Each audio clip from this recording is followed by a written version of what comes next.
அனைவருக்கும் வணக்கம். நான் உங்கள் எஸ்கேஸ்.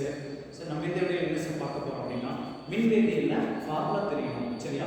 ஸோ தலைப்பு மின்வேதியியல், ஆங்கிலத்தில் எலக்ட்ரோ கெமிஸ்ட்ரின்னு சொல்லுவோம். ஸோ அதில் ஒவ்வொரு ஃபார்முலா நம்ம பார்க்க போகிறோம். நீட் எக்ஸாம் அந்த பிஜிடிஎல் கெமிஸ்ட்ரிக்கு வந்து யூஸ்ஃபுல்லாக இருக்கும். ஸோ ஃபஸ்ட்டு மின்தடை.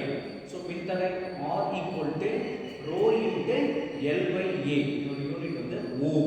சார் அடுத்தது நேம மின்தடை rho is equal to R is equal to rho into L by A.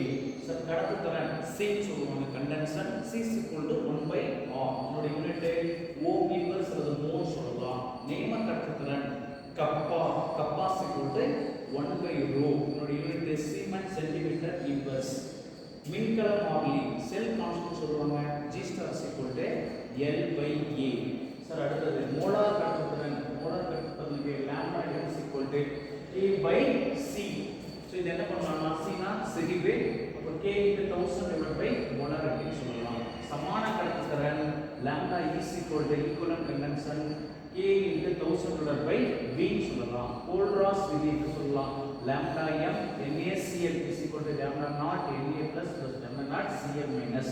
பிரிகை வீதம் alpha is equal to lambda m divided by lambda naught m. Faraday முதல் விதி m is equal to direct proportional to q சொல்லலாம்.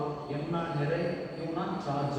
அதாவது m is equal to z into I into t சொல்லலாம். z னா சமான நிறை சொல்லலாம். ஓகேவா? இரண்டாவது விதை m is equal to directly proportional to e by e னா மின்னியக்கு விசை m1 by e1 சொல்லலாம், m2 by e2 சொல்லலாம். மின்னியக்கு விசை em அப்படினா பாருங்க, மின்னழுத்த ஆற்றல் வேறுபாடு டிவைடட் பை மின்னூட்டம் சொல்லலாம். சோ இது வந்து பார்த்தா நீட் 2025 மற்றும் பிஜிடிஎல் கெமிஸ்ட்ரி ரெண்டுமே வந்து ஃபார்முலா எல்லாமே யூஸ்ஃபுல் ஆகும். எலக்ட்ரோ கெமிஸ்ட்ரி ஃபார்முலா தெரியலனா எதுவுமே இது பண்ண முடியாது.